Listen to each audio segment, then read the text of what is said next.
আসসালামু আলাইকুম everyone, welcome back to my channel.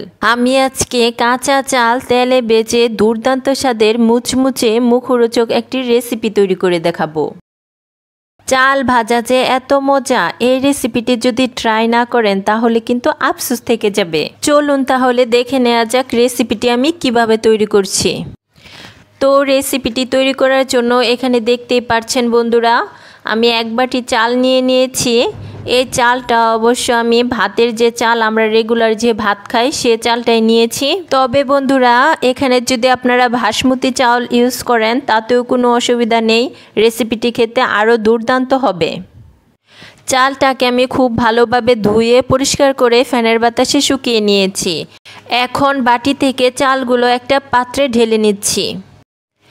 এখন এই চালের মধ্যে দিয়ে দিচ্ছি পরিমাণ মতো লবণ আর দিয়ে দিব 1 চামচ পানি। পানি কিন্তু বেশি পরিমাণ দেওয়া যাবে না বন্ধুরা, 1 চামচই দিতে হবে। যদি চালের পরিমাণ বেশি হয় তবে সেই ক্ষেত্রে আপনারা পানির পরিমাণ বাড়িয়ে দিতে পারেন। এখন এই চালের সঙ্গে পানি ও লবণ খুব ভালো করে মিশিয়ে নিতে হবে। দেখুন চালগুলো আমি খুব ভালোভাবে লবণ পানির সাথে মিশিয়ে নিলাম। এখন এই চালগুলো এই প্লেটটার মধ্যে রেখে খুব ভালোভাবে ফ্যানের বাতাসে শুকিয়ে নিতে হবে। প্লেটের মধ্যে এমনিও যদি চালগুলো রাখা হয় তাহলে 10 মিনিটের মধ্যে শুকিয়ে যাবে। ফিরে এলাম 10 মিনিট পর। দেখুন চালগুলো খুব ভালোভাবে শুকিয়ে গিয়েছে, একদম জর্জরো হয়ে গিয়েছে।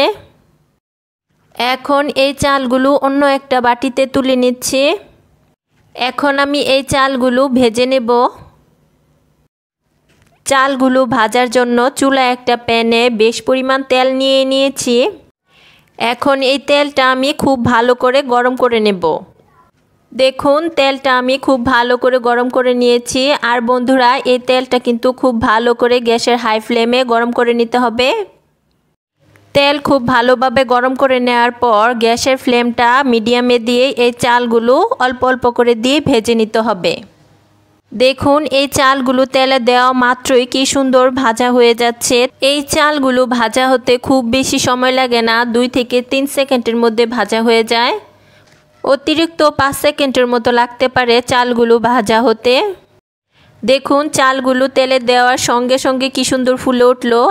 এ সময় কিন্তু বন্ধুরা গ্যাসের ফ্লেমটা অবশ্যই মিডিয়াম আঁচে রাখতে হবে, তা না হলে চালগুলো পুড়ে যাওয়ার সম্ভাবনা থাকবে।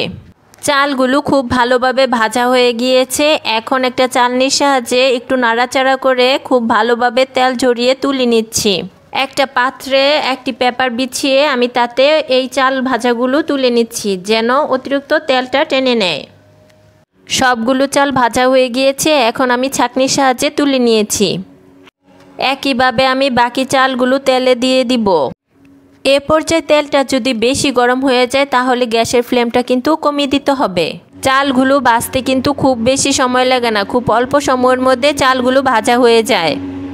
এই চালগুলো কিন্তু ভাজা হয়ে গিয়েছে, এখন আমি ছাঁকনির সাহায্যে তুলে নিচ্ছি। সবগুলো চাল আমার ভাজা হয়ে গেছে, এখন আমি পাত্রে নিয়ে নিচ্ছি। এই রেসিপিটি তৈরি করার জন্য আমাদের কিছু বাদাম ভেজে নিতে হবে। তার জন্য 1 মুঠ পরিমাণ বাদাম আমি এই গরম তেলে দিয়ে দিচ্ছি।